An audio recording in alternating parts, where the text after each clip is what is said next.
Good morning friends मैं अभिषेक दीक्षित एक बार फिर से आप सभी का कॉन्सेप्ट टाइम के इस प्लेटफॉर्म पर स्वागत करता हूं। दोस्तों, पिछली वीडियो में मैं जो लास्ट टॉपिक डिस्कस कर रहा था डोमेस्टिक टेरिटरी, तो वो टॉपिक चूंकि लंबा था इसलिए मैंने बोला था कि अभी हल्का फुल्का मैं डिस्कस कर रहा हूं, अलग इससे मैं इसके लिए एक वीडियो बनाऊंगा। सो आज जो ये वीडियो मैं बना रहा हूँ वो उसी टॉपिक पर है, डोमेस्टिक टेरिटरी। और इस टॉपिक पर अलग से वीडियो बनाने का सिर्फ एक ऑब्जेक्टिव है कि इसको बेहतर ढंग से समझा जाए, ना केवल एग्जाम की दृष्टि से बल्कि इकोनॉमी में एक बेसिक समझ बनाने के लिए भी, क्योंकि ये बहुत ही इंपॉर्टेंट टॉपिक है और बहुत ही घुमाने वाला टॉपिक है। तो अगर आप डायग्राम के माध्यम से समझने का प्रयास करेंगे तो बेहतर होगा। और ये मैंने सब पहले से बना कर रखा है ताकि मैं सिर्फ समझा सकूं और ज़्यादा वीडियो लंबी ना हो, क्योंकि समय लगता है इसे बनाने में। तो चलिए, अगर हम बात करें डोमेस्टिक टेरिटरी, जैसे ही मैं बोलता हूं घरेलू सीमा या डोमेस्टिक टेरिटरी, तो सभी के मन में लगभग पॉलिटिकल बाउंड्री आती है कि जो भी कश्मीर से कन्याकुमारी है उसी की बात हो रही। लेकिन इकोनॉमी अर्थव्यवस्था में जो ये घरेलू सीमा है इसका मतलब थोड़ा व्यापक होता है। तो उस व्यापक अर्थ का मतलब हम इसमें समझेंगे। हम सामान्य शब्दों में जब सीमा कहते हैं तो आपके मन में या डोमेस्टिक टेरिटरी बोलते हैं तो आप समझते हो कि मैं पॉलिटिकल बाउंड्री की बात कर रहा हूं। लेकिन इकोनॉमी में इसका मतलब बहुत ही व्यापक होता है, डिस्क्रिप्टिव होता है। कैसे, आइए समझते हैं। इकोनॉमी में डोमेस्टिक टेरिटरी का मतलब होता है area of operation generating domestic income. वे सभी क्रियाओं के क्षेत्र जो घरेलू आय सृजित करे। घरेलू आय मतलब कि वो सभी क्षेत्र जो घरेलू आय जहां से हमें मिलती है उसे हम घरेलू सीमा मानते हैं, डोमेस्टिक टेरिटरी मानते हैं। चलिए थोड़ा एग्जांपल के माध्यम से समझते हैं कि मतलब क्या हुआ। सबसे पहले तो अगर हम बात करें इसका पहला कि हम किस को इंक्लूड करते हैं इसमें, तो हम कहेंगे देश की, अगर किसी भी देश की जो पॉलिटिकल बाउंड्री होगी, जो भी उसकी राजनीतिक सीमा होगी, जो आप इंडिया देख रहे हो, ये जो राजनीतिक सीमा है ये इसकी, ये कौन सी बाउंड्री होगी? Political boundary. सीधी सी बात है, ये जो देश की पॉलिटिकल बाउंड्री है कश्मीर से कन्याकुमारी, इधर अरुणाचल प्रदेश से लेकर गुजरात तक, इसके बीच में जो भी गतिविधियां एक्टिविटीज होती हैं उससे डोमेस्टिक आय जनरेट होती है, डोमेस्टिक इनकम आती है, तो वो क्या हो गया? वो किस में इंक्लूड हो जाएगा? Domestic territory. क्यों? क्योंकि पॉलिटिकल बाउंड्री जिसमें हम समुद्री या मैरीटाइम्स बाउंड्री या सी बाउंड्री जिसे आप बोल सकते हो, इसको भी इंक्लूड करते हैं। क्योंकि समुद्री सीमा आप अलग से कभी ज्योग्राफी में मैं बताऊंगा, उसको भी 3 पार्ट्स में डिवाइड करते हैं। एक को बोलते हैं टेरेस्ट्रियल जोन, एक को बोलते हैं कॉन्टिजिनियस जोन और तीसरे को बोलते हैं एक्सक्लूसिव इकोनॉमिक जोन। तो वो अभी मैं डिस्कस नहीं करूंगा, बस इतना साफ समझ लीजिए कि समुद्री सीमा भी इंक्लूड की जाती है। क्यों? क्योंकि जो समुद्री सीमा के अंदर भी अगर इकोनॉमिक एक्टिविटीज होती हैं और उससे डोमेस्टिक इनकम जनरेट होती है तो उसे हम क्या बोलेंगे? डोमेस्टिक टेरिटरी बोलेंगे। तो पहली बात आई पॉलिटिकल बाउंड्री, जिसमें हम, अब जब मैं पॉलिटिकल बाउंड्री बोलूंगा तो उसका मतलब ये होगा कि मैं इंक्लूड करके बोल रहा हूं, उसमें समुद्री सीमा को शामिल करके बोल रहा हूं। तो पॉलिटिकल बाउंड्री को इसलिए हम डोमेस्टिक टेरिटरी मानते हैं क्योंकि यहां जो भी इनकम जनरेट होती है उसे हम क्या कहते हैं? डोमेस्टिक इनकम बोलते हैं। चूंकि यहां डोमेस्टिक इनकम जनरेट होती है इसलिए हमारी क्या हो गई? डोमेस्टिक टेरिटरी हो गई। सेकेंड बात अगर हम करें एम्बेसीज, मिलिट्री बेसेस, मान लेता हूं मैं कि एम्बेसीज मतलब होता है कि जो हमारे देश के दूसरे देशों में हमारे कूटनीतिक संबंध बेहतर बनाने के लिए, या जो हमारे देश के जो नागरिक दूसरे देशों में रहते हैं उनकी बेहतरी के लिए जो हमारी क्या होते हैं, हमारे दूतावास दूसरे देशों में स्थापित किए जाते हैं, जिसे इंग्लिश में एम्बेसीज बोलते हैं, हिंदी में दूतावास बोलते हैं। तो भारत की अगर एम्बेसी पाकिस्तान में है, ठीक है, भारत की एम्बेसी पाकिस्तान में है, ध्यान से सुनिएगा, भारत की एक एम्बेसी पाकिस्तान में है और पाकिस्तान में कोई व्यक्ति बीमार पड़ गया है और उसको, चूंकि आपको पता है कि जो पाकिस्तान है वहाँ पर हेल्थ इंफ्रास्ट्रक्चर बहुत अच्छा नहीं है, तो अक्सर आप न्यूज़ में देखते होंगे कि वहाँ से लोग यहाँ पर इलाज करवाने आते हैं। तो मैंने माना कि भारत की एम्बेसी पाकिस्तान में और पाकिस्तान का कोई आदमी बीमार पड़ गया है और वो भारत आना चाहता है, तो वीज़ा के लिए कहाँ जाएगा? वो इंडियन एम्बेसी में जाएगा वीज़ा के लिए, ठीक है। एम्बेसी में जब जाएगा तो एम्बेसी से जब आदमी कोई भी जाएगा जो बीमार व्यक्ति होगा कि मुझे भारत इलाज कराने के लिए जाना है, मुझे वीज़ा दीजिए, तो इस वीज़ा देने की जो भी प्रोसेस होगी एम्बेसी को उसमें कुछ इनकम होगी, इनकम बिल्कुल होगी क्योंकि वीज़ा देने में एम्बेसी पैसे लेगी। चूंकि ये इनकम हो रही है तो वो इनकम क्या होगी, हमारी डोमेस्टिक इनकम कहलाएगी।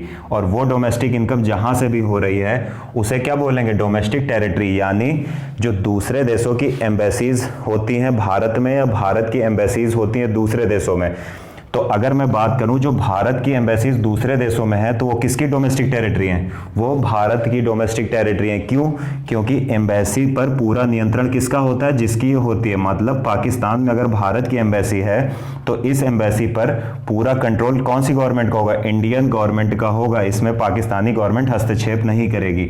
वैसे ही जो पाकिस्तान की एम्बेसी भारत में होगी उसमें भारत सरकार का हस्तक्षेप नहीं होगा और नियंत्रण किसका होगा, पाकिस्तान का।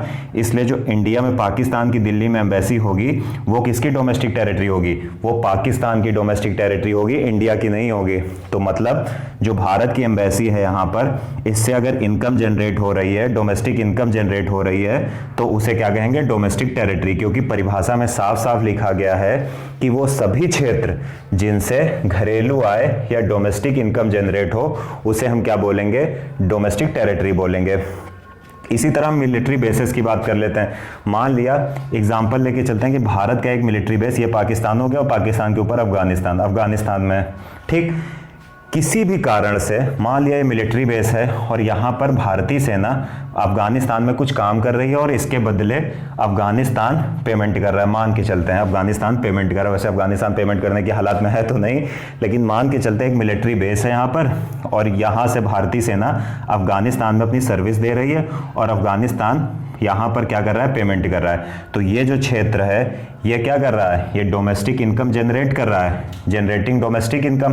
और चूंकि ये डोमेस्टिक इनकम जनरेट कर रहा है इसलिए ये भारत की क्या हो जाएगी, डोमेस्टिक टेरिटरी हो जाएगी। उसके बाद हम तीसरे चीज पे आते हैं कि हम इसमें क्या शामिल करते हैं। तो मैं कहता हूं कि भारत के रेजिडेंट या निवासियों, मैं पहले बता चुका हूं वो मैं अब डिस्कस नहीं करूंगा, भारत के निवासियों द्वारा जो भी एयरक्राफ्ट, वायुयान या जलयान शिप्स चलाए जाते हैं उसको भी हम क्या मानते हैं, जहां जहां पर चलाए जाते हैं, जिन जिन क्षेत्रों में चलाए जाते हैं उसको भी हम डोमेस्टिक टेरिटरी मानते हैं। याद रखिएगा, बस वो रेजिडेंट निवासी भारत का होना चाहिए। कैसे समझते हैं, मान लिया ये एक क्या है, ये एक एयरक्राफ्ट है, वायुयान है, ये भारत से चाइना जाता है, ठीक है। और भारत से चाइना अगर जा रहा है और इसको कौन चला रहा है, इंडियन रेजिडेंट चला रहा है, तो जो इनकम होगी वो किसकी इनकम होगी, भारत की डोमेस्टिक इनकम होगी इससे। और डोमेस्टिक इनकम होगी इसलिए क्या हो जाएगा, डोमेस्टिक टेरिटरी ऑफ इंडिया हो जाएगी। क्यों, क्योंकि इससे भारत की, इंडिया की डोमेस्टिक इनकम जनरेट हो रही है, ठीक। इसी तरह अगर हम शिप्स की बात करें तो मान लिया मैंने ये एक शिप यहाँ पर बनाया है, बस कंडीशन क्या हो कि वो निवासी या रेजिडेंट भारत का हो। तो ये जो रेजिडेंट है ये अगर यहाँ पर शिप चला रहा है, इस सी में इंडियन ओशियन या हिंद महासागर में ये एक समुद्री जहाज चला रहा है और निवासी कहाँ का है, रेजिडेंट बस भारत का होना चाहिए। तो अगर इस शिप, जो भी ये शिप की एक्टिविटी हो रही है, ये समुद्र में जो ये जहाज की गतिविधि हो रही है, अगर इससे भारत को कोई भी इनकम जनरेट होती है तो इसे क्या माना जाएगा, डोमेस्टिक टेरिटरी ऑफ इंडिया माना जाएगा। चलिए फोर्थ एक एग्जांपल देख लेते हैं, क्या हम इसमें इंक्लूड करते हैं, ऑयल एंड नेचुरल गैस। मैंने ये बनाया है ऑयल एंड नेचुरल गैस, माना समुद्र में कोई क्षेत्र है, जैसे आप मुंबई देखते हो, मुंबई हाई का जो क्षेत्र है, वैसे ही मान लिया यहाँ पर समुद्र में कोई क्षेत्र है, यहाँ से भारत सरकार ऑयल यानी तेल और प्राकृतिक गैस या नेचुरल गैस यहाँ से निकाल रही है। चूंकि अगर भारत सरकार ऑयल या नेचुरल गैस निकाल रही है तो इसका मतलब क्या होगा कि भारत सरकार को घरेलू आय या डोमेस्टिक इनकम, भारत सरकार की डोमेस्टिक इनकम जनरेट हो रही है। और अगर भारत की डोमेस्टिक इनकम या घरेलू इनकम जनरेट हो रही है तो ये क्या हो जाएगा, भारत की डोमेस्टिक टेरिटरी हो जाएगा। ये समझ में आया। इसी तरह फिशिंग वेसल्स मतलब होता है जो हम कह सकते हैं मत्स्ययान, जो समुद्र में जहाज घूमते रहते हैं मछली पकड़ने के लिए, नाव घूमती रहती है, मत्स्य नौका भी बोलते हैं इसको हिंदी में, मछली पकड़ने के लिए नाव घूमती रहती हैं। उन जो मछली पकड़ते हैं उन मछलियों को आकर बेचते हैं, इनकम जनरेट होती है। वो इनकम अगर जनरेट हो रही है डोमेस्टिक इनकम, तो उस क्षेत्र को जहां से वो मछली पकड़ रहे हैं उसे क्या बोलेंगे, डोमेस्टिक टेरिटरी ऑफ इंडिया।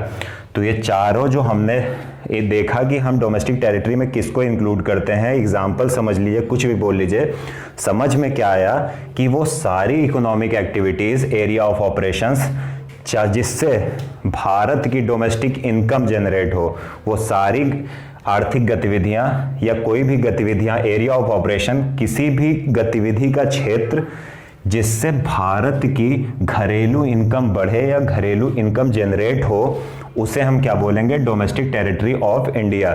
तो सीधी सी एक बात हो गई कि वो क्षेत्र पाकिस्तान में भी हो सकता है, अफगानिस्तान में भी हो सकता है, इसी तरह भारत की एम्बेसी कहाँ पर? अमेरिका में भी हो सकती है, चाइना में भी हो सकती है। तो अक्सर आप अगर कोई क्वेश्चन पूछ दे क्या चाइना में भारत की डोमेस्टिक टेरिटरी हो सकती है, तो आप सीधा सा एग्जांपल दोगे कि बिल्कुल नहीं हो सकती है। लेकिन आज ये अगर आपने ध्यान से समझा है तो आप ये समझ गए होंगे कि भारत की डोमेस्टिक टेरिटरी किसी भी देश में हो सकती है। उसी तरह सेम अगर मान लेते हैं यहाँ पर अमेरिका की डोमेस्टिक टेरिटरी है, मान लिया अमेरिका की भारत में एक एम्बेसी या दूतावास है, तो ये भारत की डोमेस्टिक टेरिटरी बिल्कुल नहीं होगी। ये किसकी डोमेस्टिक टेरिटरी होगी? ये अमेरिका की डोमेस्टिक टेरिटरी होगी, क्योंकि यहाँ से अमेरिका को इनकम होगी, अमेरिका की डोमेस्टिक इनकम जनरेट होगी। दूसरा, अमेरिकन गवर्नमेंट का इस पर नियंत्रण होगा। इनकम कैसे जनरेट होगी? मान लिया किसी भी व्यक्ति को अमेरिका जाना है तो वीज़ा के लिए अप्लाई कहाँ करेगा? यहाँ करेगा, उसको वीज़ा मिलेगा। तो ये जो एम्बेसी है ये किसकी डोमेस्टिक इनकम जनरेट करेगी? वीज़ा देकर अमेरिका की डोमेस्टिक इनकम जनरेट करेगी। तो ये किसकी टेरिटरी होगी? अमेरिका की territory.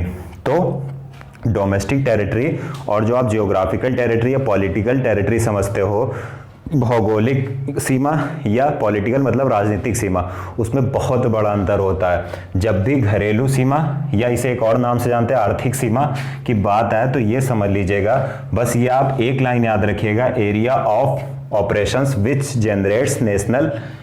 Generate domestic income is called domestic territory. वो सभी क्षेत्र जो घरेलू आय को सृजित करें वो उन्हें हम क्या बोलेंगे? Domestic territory. और मैंने एग्जांपल भी दे दिया है कि पॉलिटिकल बाउंड्री शामिल होगी, जिसमें समुद्री सीमा शामिल होगी, क्योंकि वहां से तो घरेलू इनकम सृजित हो ही रही है। जो भारत की दूसरे देशों में एम्बेसीज होंगी, दूतावास होंगे, उनको शामिल करेंगे। इसी तरह मिलिट्री बेसेस को शामिल करेंगे। रेजिडेंट्स, भारत के निवासियों द्वारा जो भी विश्व के विभिन्न भागों में जो भी एयरक्राफ्ट्स, वायुयान या जलयान चलाए जाते हैं, उन क्षेत्रों को भी डोमेस्टिक टेरिटरी में शामिल करेंगे, क्योंकि इनकम हो रही है। इसी तरह जो भारत द्वारा समुद्र में ऑयल एंड नेचुरल गैस ढूंढी जा रही है, उसका उत्खनन किया जा रहा है, तो उसे भी हम शामिल करेंगे। इसी तरह फिशिंग वेसल्स को भी शामिल करेंगे, क्योंकि इन सब से मतलब क्या है कि इन सब से जनरेट हो रही है डोमेस्टिक इनकम। तो सीधा सा मतलब वो सभी गतिविधियां, वो सभी एरिया ऑफ ऑपरेशन जिनसे भारत की डोमेस्टिक इनकम, घरेलू आय सृजित हो रही है, उससे हम बोलते हैं घरेलू सीमा। तो उम्मीद है कि ये वीडियो आपको समझ में आई होगी। यदि आपको वीडियो समझ में आई हो तो लाइक करिए, चैनल को सब्सक्राइब करिए और अधिक से अधिक लोगों तक शेयर करिए। Thank you.